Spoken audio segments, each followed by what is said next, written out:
Today we are going to be formulating vibrant reds. How can we form a vibrant red? What to do in those aha situations, and how to not have your reds faded and hollow looking. I would use a demi color when my client already lives in that warm world. So your 3, 4, 5, and 6. That's when I would go and reach for my demi, because that's where it's going to enhance the demi and play beautifully together. All right, so let's begin. Let's say your client comes in and she has this beautiful level 8 base and she wants a vibrant red. To me, this is the perfect base to start that on. And if you want it, what I would suggest is, if you want it to be really, really, really vibrant, you could use a booster in your line, or Schwarzkopf has something called CHROMA ID, which is amazing. It's quick. You can use it at the sink. You can rinse her down and then apply orange or red, whichever one you want to pop more at the sink, so that when you put the color on, it has something to grab onto and it doesn't slide off the hair and make it hollow. For this swatch, I'm going to be using IGORA VIBRANCE, and I'm going to be using the lotion activator. Definitely wouldn't use gel unless I'm refreshing a red. You want to use the lotion activator because, again, we want more coverage. We don't want it to look like sheer lip gloss. So my ratio for this, I'm going to use a level 7-8. And then what I like to do is usually put about 1 part ratio of 5-88, which is a level 5- intense red, because I want a little bit of depth. Because I know if I just put a level 7 on, it's going to be a little bit brighter. But because I want it vibrant, I just want to add a little bit of a level 5 to give me some depth.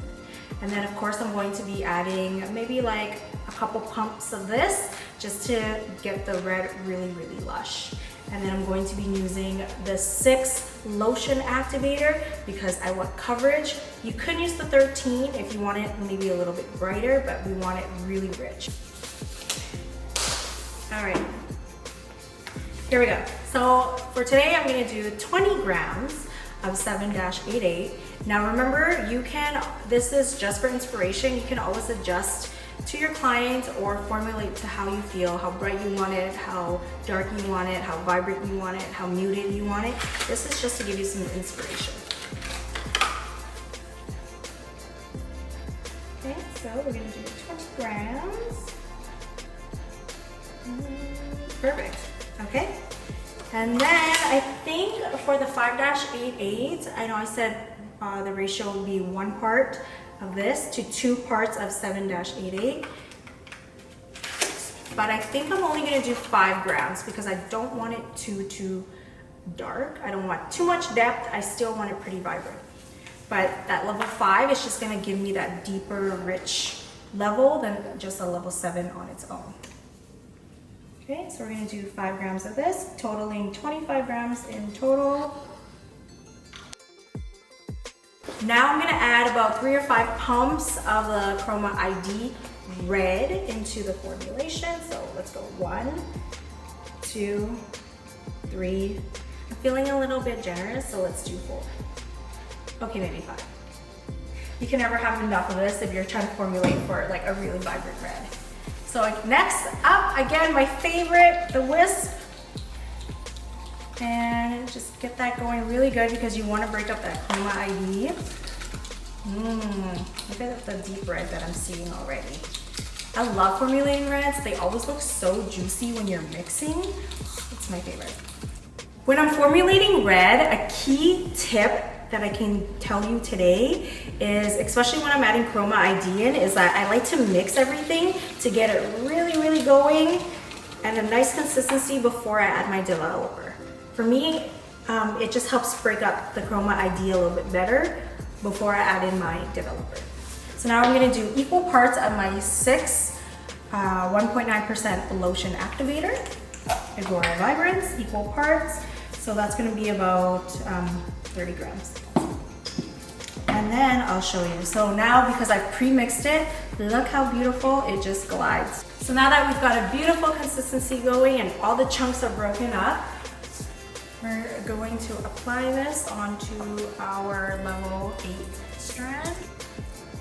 Now, after you finish applying, you can also add, instead of your red CHROMA ID, you could also add orange if you wanted to have more of that orange tone direction, because sometimes red can look a little bit on the violet side. So if you want it to be more of a true red, I would definitely grab my 0-77 or orange booster or CHROMA ID orange to give it a more of an orange tone direction instead of a cooler red tone direction. All right, so we're just going to set the swatch aside and let it formulate for about 15 minutes, and then I'm gonna check up on it to see if I wanna add another 5 or if to me it looks ready and we can rinse. So what I like to do is just kind of fold it, so I'm letting the color really just oxidize there. The next strand that we're going to do, I'm going to formulate for more of a brighter copper with a little bit of a red tone direction. I feel like when it comes to coppers too, we tend to find that sometimes it looks too hollow or it's not vibrant enough. So again, you know, this is where you can decide based on the client's hair if you want to use a permanent color or if you want to reach for the demi color. For this, I'm going to be formulating with the permanent color because our starting level is a little bit brighter. So we're going to be reaching for our permanent line because we need more coverage. I think I'm going to formulate for like something that lives in the level 7 world. I feel like that's like a nice true copper, because if we look on here, that's kind of where the coppers live, is in your level 7 and 6, but mainly 6, but because we want it a little bit brighter, 7. So for our swatch, our level 9, 10 swatch, I'm going to be customizing a level 7-77 because I want to tailor it, and you know, I want to have control of how much depth is in there and how much lightness is in there instead of just using my 7-77 tube. So I'm going to be using 20 grams of 8-77, my level 8 copper with my level 6 copper, but I'm only going to be using 10 grams of this. Now I'm playing around with simple math, but again, you can always change your ratio to however you want your copper to look like. This is again just for inspiration. Now what I also want to do is I'm going to add my 0-77, no level, -77 copper. This is my booster, so this is going to enrich this formula and make it a little bit more brighter and vibrant and have a lot of copper pigments in there. But then I'm going to be playful and I'm going to use CHROMA ID, and I'm going to add like 3 splashes of red just to give me like not a straight copper, but just have a little something to it. So here we go, 20 grams of 8-77. And now I'm going to add my copper booster 0-77. Add about 3 pumps of the CHROMA ID red. 2, 3. Look how pretty that looks. Okay. So I like to mix my color before I add my developer in, especially when I'm doing pretty fun tones like this. I don't know why, it's just a preference thing, but I just find that it breaks up the color a little bit better.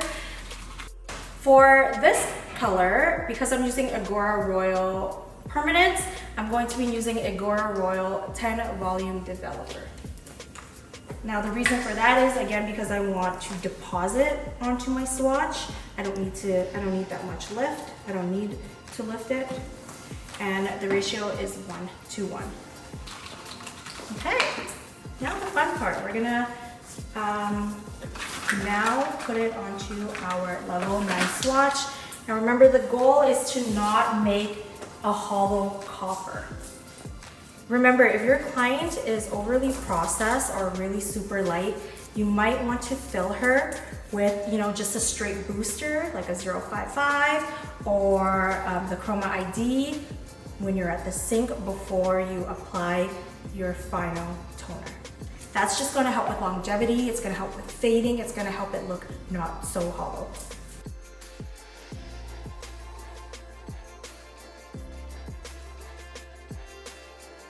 I just finished applying this formula, so now I'm gonna fold it up, put it away, and let it process for the full 30 minutes, but I will check up on it in 25 minutes to see how it's doing or if it needs more time. This has been the full 20 minutes of our first formulation, and to me it looks beautiful, so I'm just gonna go ahead and rinse, and I'll show you it when I'm done. Alrighty guys, so we are done with our strands. We have washed them, and here is the finished results. Those couple pumps of CHROMA ID red that I put in kind of gives it a different tone direction. It looks a little bit more rich of a copper and not so much of a bright pylone, like you know those construction pylone cones. It's just more of a rich copper. Now what I love about the red is that you can see the depth of the level 5-8A. Now let's say you wanted it a bit darker, you can always customize it and play around and add more of the level 5, or let's say you wanted a little bit of a brighter red, you can add less. So that's solely going to depend on what you want your outcome to look like. I hope you guys enjoyed watching today's mini series on formulating coppers and reds and how to get them from not going too hollow.